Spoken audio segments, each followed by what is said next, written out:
So it's been a while. It's been a very busy December to say the least. So I haven't had a lot of time to make new videos, even though there's been no shortage of great films that have come out that I've wanted to talk about, but just haven't had the chance to. So I figured I'd make a quick roundup video where I just go over a bunch of the films that I've seen in like the past few weeks and that I really wanted to talk about.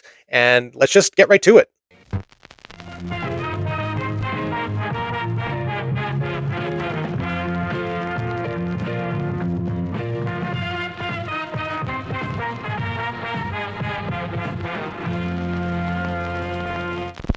So understated and real with its emotion that it sometimes feels like you're a fly on the wall just prying on this random family as it taps into this idea of what you would do when you find out that a child you raised turned out to be a huge POS.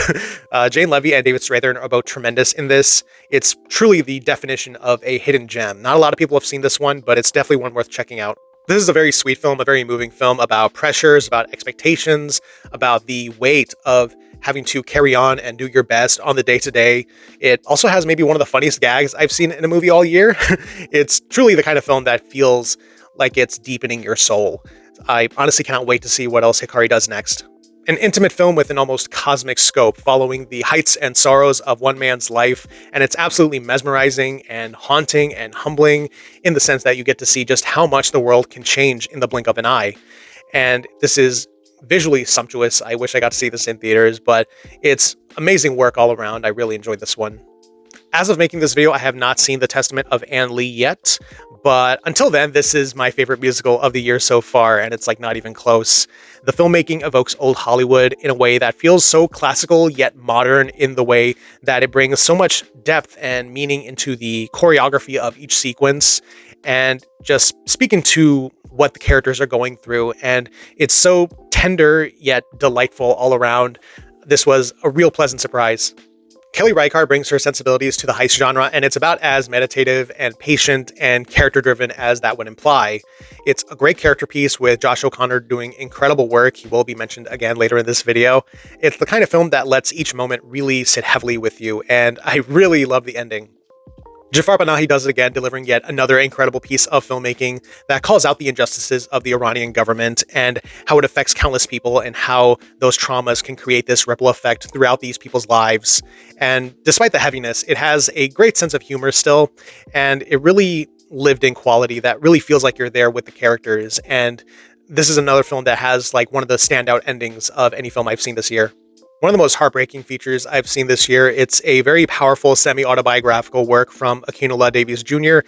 It drops you into a very specific time and place, but it feels less like reality and just more like you're living through a memory that someone is recalling. It's a beautiful but harrowing tale of fathers and sons, and it really left me shaken by the end of it.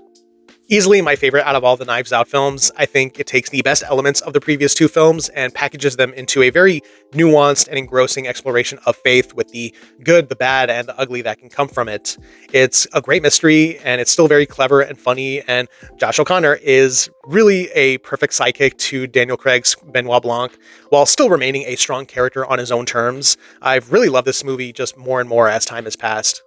Simply put, no one is doing it right now like Park Chan-wook. This is a film about the horrors of living under modern capitalism, and as real as the anxieties and fears that this is exploring often get, it's still wildly funny and entertaining, and the flow of the story is not quite what I expected, but it plays out in a way that still has a really strong impact, and I think Lee Byung-hun does incredible work as the lead character.